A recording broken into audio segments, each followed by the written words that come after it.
سامعین محترم، آج میں آپ حضرات سے امام مسلم رحمۃ اللہ علیہ کے مختصر حالات بیان کروں گا۔ امام مسلم رحمۃ اللہ علیہ کا پورا نام ہے ابو الحسین عساکر الدین مسلم بن حجاج بن مسلم بن ورد بن کوشاز القشیری النیشاپوری۔ امام مسلم رحمۃ اللہ علیہ نسباً عربی نسل تھے اور قبیلہ قشیر سے تعلق رکھتے تھے، اسی وجہ سے آپ کو القشیری کہا جاتا ہے۔ اور امام مسلم رحمۃ اللہ علیہ چونکہ نیشاپور میں پیدا ہوئے اور وہیں رہے، اس وجہ سے امام مسلم رحمۃ اللہ علیہ کو نیشاپوری بھی کہا جاتا ہے۔ اگر بات کریں امام مسلم رحمۃ اللہ علیہ کی ولادت کے متعلق کہ وہ کب ہوئی، تو اس کے اندر مختلف قول ہیں۔ حافظ ابن کثیر رحمۃ اللہ علیہ نے 204 ہجری کے قول کی تصریح کی ہے، چنانچہ وہ فرماتے ہیں کان مولدہ فی السنۃ التی مات فیہا الشافعی، کہ امام مسلم رحمۃ اللہ علیہ اس سال پیدا ہوئے جس سال امام شافعی رحمۃ اللہ علیہ کی وفات ہوئی، اور امام شافعی رحمۃ اللہ علیہ کی وفات جو ہے وہ 204 ہجری کے اندر ہوئی۔ لیکن علامہ ذہبی رحمۃ اللہ علیہ نے 204 کے قول کو یقال سے ذکر کر کے اس کے ضعف کی طرف اشارہ کر دیا، اور دوسرے محققین کے نزدیک امام مسلم رحمۃ اللہ علیہ کی ولادت مبارک جو ہے وہ 206 ہجری کے اندر ہوئی، اور امام مسلم رحمۃ اللہ علیہ کی وفات جو ہے وہ بالاتفاق 261 ہجری میں ہوئی۔ تو حافظ ابن کثیر رحمۃ اللہ علیہ کے قول کے مطابق امام مسلم رحمۃ اللہ علیہ کی پوری عمر جو ہے وہ 57 سال بنی، اور محققین کے قول کے مطابق امام مسلم رحمۃ اللہ علیہ کی مکمل عمر 55 سال ہوئی۔ اور اگر بات کریں امام مسلم رحمۃ اللہ علیہ کے علمی اسفار کی کہ امام مسلم رحمۃ اللہ علیہ نے علم حاصل کرنے کے لیے کہاں کہاں کے سفر کیے، تو امام مسلم رحمۃ اللہ علیہ نے صرف اپنے شہر کے موجود ائمہ سے استفادہ کرنے پر اکتفا نہیں کیا، بلکہ علم حاصل کرنے کے لیے ذوق و شوق کے ساتھ دور دراز علاقوں کا سفر کیا،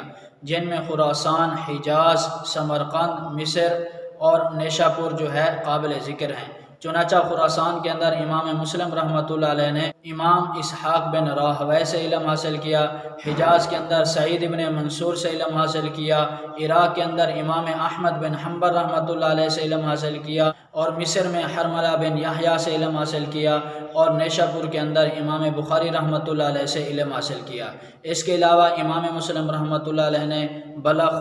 بخارا اور بغداد کے برہا سفر کیے۔ اور اگر بات کی جائے امام مسلم رحمۃ اللہ علیہ کے علم اور تقوی کی، تو امام مسلم رحمۃ اللہ علیہ خود فرماتے ہیں کہ میں نے اپنی زندگی میں کبھی کوئی غیبت ہی نہیں کی، اور نہ ہی کسی کو دھوکہ دیا، اور نہ ہی کسی کو برا بھلا کہا، اور نہ ہی کسی کو ناحق مارا ہے۔ امام مسلم رحمۃ اللہ علیہ اپنے اساتذہ اور مشائخ کا بے حد احترام کرتے تھے، لیکن اس کے باوجود اگر امام مسلم رحمۃ اللہ علیہ کو اپنے اساتذہ یا مشائخ سے کسی مسئلے کے اندر اختلاف ہو جاتا تو برملا اس کا اظہار فرما دیتے تھے، ان سے چھپاتے نہیں تھے۔ امام مسلم رحمۃ اللہ علیہ کو اس کے بعد اللہ تبارک و تعالی نے اتنا بلند مقام عطا فرمایا کہ اکابرین امت بھی ان کے علم و فضل کا اعتراف ہمیشہ کرتے رہے اور ان کو خراج تحسین پیش کرتے رہے۔ چنانچہ امام مسلم اور امام بخاری کے استاد محمد بن بشار رحمۃ اللہ علیہ فرماتے ہیں کہ دنیا کے اندر 4 آدمی ایسے حافظے کے اندر مشہور تھے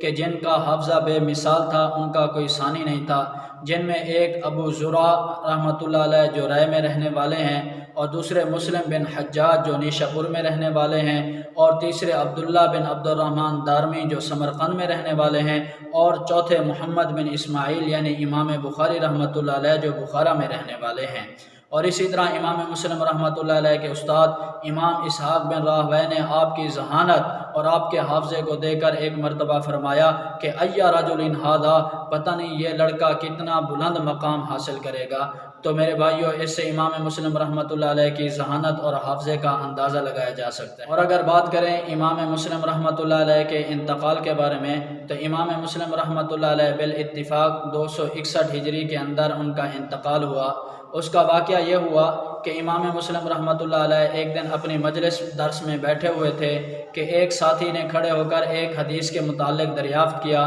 جو امام مسلم رحمۃ اللہ علیہ کو اس وقت یاد نہ تھی۔ تو امام مسلم رحمۃ اللہ علیہ نے گھر آ کر اس کو تلاش کرنا شروع کر دیا اور آپ کے پاس کھجوروں کی ایک ٹوکری رکھ دی گئی۔ امام مسلم رحمۃ اللہ علیہ اس حدیث کو بھی تلاش کرتے رہے اور ساتھ ساتھ کھجور بھی تناول فرماتے رہے۔ آخر میں وہ حدیث بھی مل گئی اور ادھر دیکھا تو کھجوروں کی ٹوکری بھی ختم ہو چکی تھی۔ چونکہ حدیث کو تلاش کرنے میں آپ اتنے ماہر تھے کہ آپ کو پتہ ہی نہیں چلا کہ آپ نے اتنی زیادہ کھجوریں کھا لی تھیں، تو ان کھجوروں کی وجہ سے آپ تاب نہ لا سکے جن کی وجہ سے آپ کا انتقال ہوا۔ امام ابن خلقان رحمۃ اللہ علیہ فرماتے ہیں کہ امام مسلم رحمۃ اللہ علیہ بروز یکشنبہ کو ان کا انتقال ہوا اور بروز دوشنبہ کو نیشابور سے بہر ان کو نصیر آباد کے اندر دفن کیا گیا۔ تو یوں یہ ایک چمکتا ہوا ستارہ اس دار فانی سے کوچ کر گیا۔ تو اللہ تبارک و تعالی سے دعا ہے کہ اللہ تبارک و تعالی ان کی قبر پر کروڑوں رحمتیں نازل فرمائے اور اللہ تبارک و تعالی اپنی شایان شان ان کو جزائے خیر عطا فرمائے۔